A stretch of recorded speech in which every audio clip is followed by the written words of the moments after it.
नमस्ते स्टूडेंट्स। तो चलिए आज हम बायोलॉजी का एक बहुत ही फंडामेंटल, बहुत ही इंपॉर्टेंट चैप्टर उठाते हैं, ह्यूमन रिप्रोडक्शन। हाँ, यानी कि मानव जनन। देखिए, आप चाहे नीट की तैयारी कर रहे हो या अपने बोर्ड एग्जाम्स की, इस एक्सप्लेनर का बस एक ही मकसद है कि आपके सारे कॉन्सेप्ट्स एकदम क्रिस्टल क्लियर हो जाएं। तो आर यू रेडी? चलिए शुरू करते हैं। ओके, तो आज हम क्या क्या कवर करने वाले हैं, स्क्रीन पर देखिए। ये है हमारा रोड मैप। सबसे पहले हम शुरू करेंगे बिल्कुल बेसिक से, यानी रिप्रोडक्टिव सिस्टम से। फिर हम आगे बढ़ेंगे और समझेंगे कि गैमेट्स यानी रिप्रोडक्टिव सेल्स आखिर बनते कैसे हैं। उसके बाद आएगा a very important topic, the menstrual cycle. इसको हम डिटेल में डिकोड करेंगे। फिर हम फर्टिलाइजेशन से लेकर चाइल्ड बर्थ तक की पूरी जर्नी को ट्रेस करेंगे। और हाँ, एंड में आपके लिए एक छोटा सा टेस्ट भी है, एक क्विक रिविजन क्वेश्चन। तो ये स्ट्रक्चर हमें पूरे चैप्टर में स्टेप बाय स्टेप आगे लेके जाएगा। ऑलराइट, तो शुरुआत करते हैं सेक्शन 1 से। इस पूरे प्रोसेस की जो नींव है, जो फाउंडेशनल बिल्डिंग ब्लॉक्स हैं, यानी कि रिप्रोडक्टिव सिस्टम्स, उनको समझते हैं। देखो, सिंपल सी बात है, किसी भी प्रोसेस को समझना है तो उसके पार्ट्स को जानना सबसे ज़रूरी होता है, राइट? तो हम यहाँ मेल और फीमेल दोनों सिस्टम्स के स्ट्रक्चर को आराम से समझेंगे। तो अब आपके स्क्रीन पर दो डायग्राम्स हैं, एक मेल और एक फीमेल रिप्रोडक्टिव सिस्टम का। चलो पहले लेफ्ट साइड वाले डायग्राम को देखते हैं, मेल सिस्टम। यहां पर टेस्टिस को फाइंड आउट करिए। हाँ, यही है प्राइमरी सेक्स ऑर्गन, जहां पर स्पर्म्स का प्रोडक्शन होता है। अब राइट साइड वाले डायग्राम पर नजर डालिए। यह है फीमेल सिस्टम और यहां प्राइमरी ऑर्गन क्या है?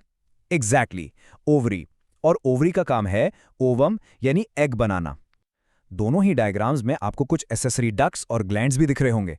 देखो, भले इनके स्ट्रक्चर्स एक दूसरे से कितने अलग दिखते ना, पर इनका अल्टीमेट गोल, आखिरी मकसद वो एक ही है। और वो क्या है? गैमीट्स बनाना और फर्टिलाइजेशन को आसान बनाना। ओके, तो अब जब हमने सिस्टम्स का एक बेसिक ओवरव्यू ले लिया है, तो चलिए अब उस प्रोसेस पर फोकस करते हैं जिससे ये स्पेशल रिप्रोडक्टिव सेल्स, मतलब कि गैमेट्स, बनाए जाते हैं। और इस पूरे प्रोसेस को हम एक नाम देते हैं, गैमेटोजेनेसिस। याद रखिएगा, मेल्स में जब ये प्रोसेस होता है तो उसे कहते हैं स्पर्मेटोजेनेसिस और फीमेल्स में oogenesis। ये जो डायग्राम आप देख रहे हैं, ये है स्पर्मेटोजेनेसिस का, यानी स्पर्म फॉर्मेशन का प्रोसेस। और ये कब शुरू होता है? At puberty. चलिए इसके स्टेप्स को एक एक करके ट्रेस करते हैं। बिल्कुल टॉप पर देखिए, आपको दिखेंगे स्पर्मेटोगोनिया। ये डिप्लॉयड सेल्स हैं, यानी इनमें 46 क्रोमोसोम्स होते हैं। अब माइटोसिस के जरिए ये मल्टीप्लाई करते रहते हैं। इन्हीं में से कुछ डेवलप हो जाते हैं प्राइमरी स्पर्मेटोसाइट्स में। फिर ये प्राइमरी स्पर्मेटोसाइट्स एंटर करते हैं फर्स्ट मियोटिक डिवीजन में, और इससे बनते हैं दो हैप्लॉइड सेकेंडरी स्पर्मेटोसाइट्स, जिनके पास अब 23 क्रोमोसोम्स हैं। स्टोरियां खत्म नहीं होती।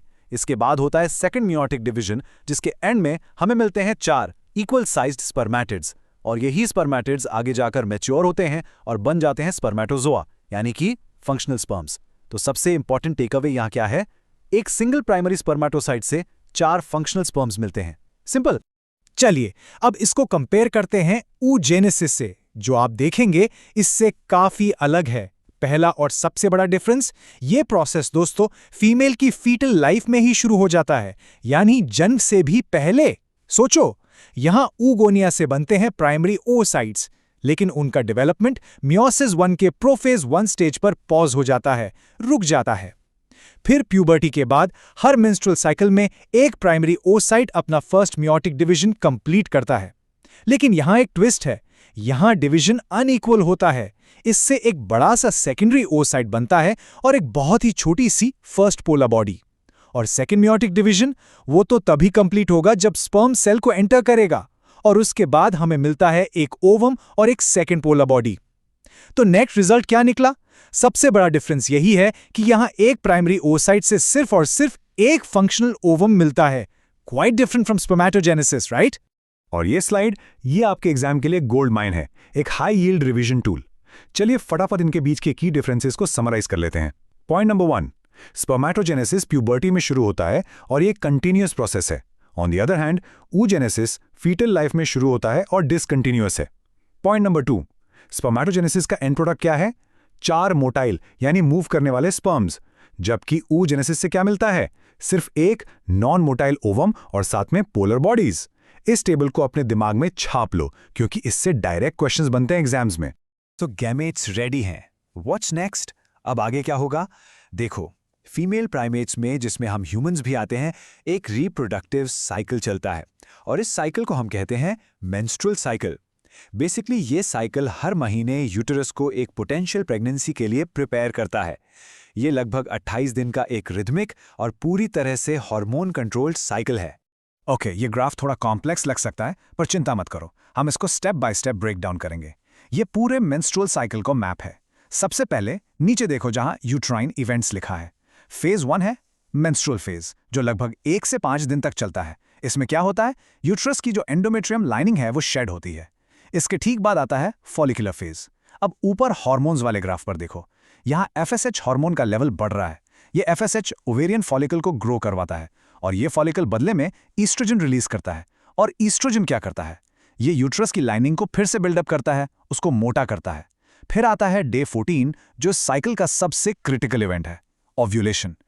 इस दिन ईस्ट्रोजन का हाई लेवल LH हार्मोन में एक अचानक उछाल लाता है, एक स्पाइक।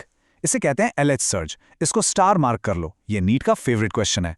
और यही LH सर्ज फॉलिकल को रप्चर करके ओवम को रिलीज करवाता है। फाइनली आखिरी फेज है लूटियल फेज। अब जो बचा हुआ फॉलिकल है वो बन जाता है कॉर्पस लूटियम और सिक्रीट करता है प्रोजेस्ट्रॉन।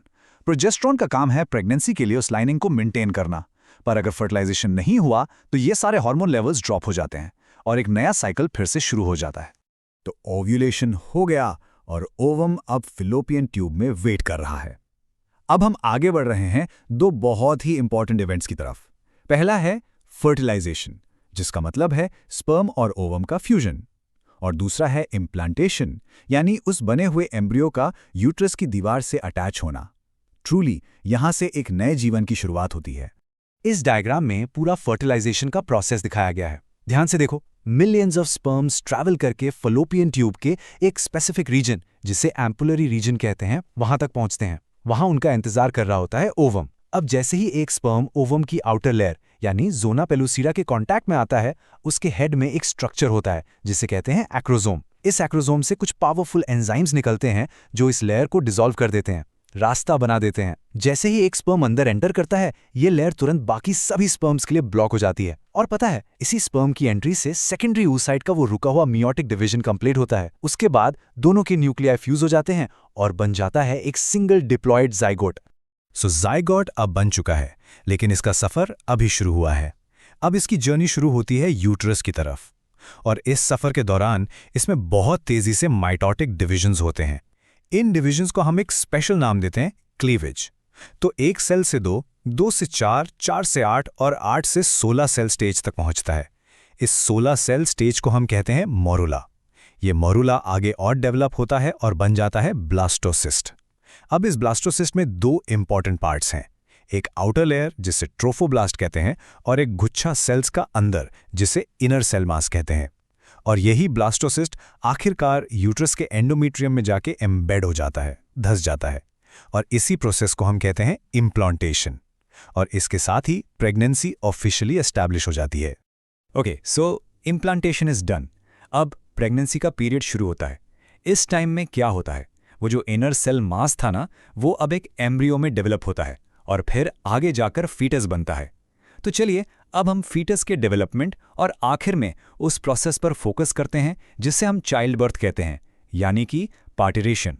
प्रेगनेंसी के दौरान एक बहुत ही क्रूशियल ऑर्गन डेवलप होता है, द प्लेसेंटा। आप इसको फीटस का लाइफ सपोर्ट सिस्टम मान सकते हैं। सिंपल वर्ड्स में ये एक ब्रिज है मदर और डेवलपिंग फीटस के बीच में। इसका काम क्या है, ये मदर के ब्लड से ऑक्सीजन और ज़रूरी न्यूट्रिएंट्स को फीटस तक पहुंचाता है और फीटस से CO2 और वेस्ट प्रोडक्ट्स को रिमूव करता है।